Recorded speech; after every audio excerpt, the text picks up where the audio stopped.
சரி ஆச்சி என்னங்க உங்களுக்கு சேலை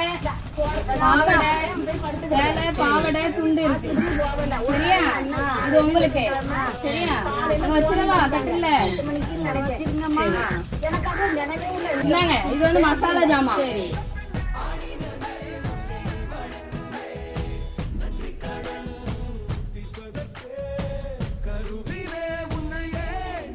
உங்களுக்கு தெரியுமா? கரெக்ட்.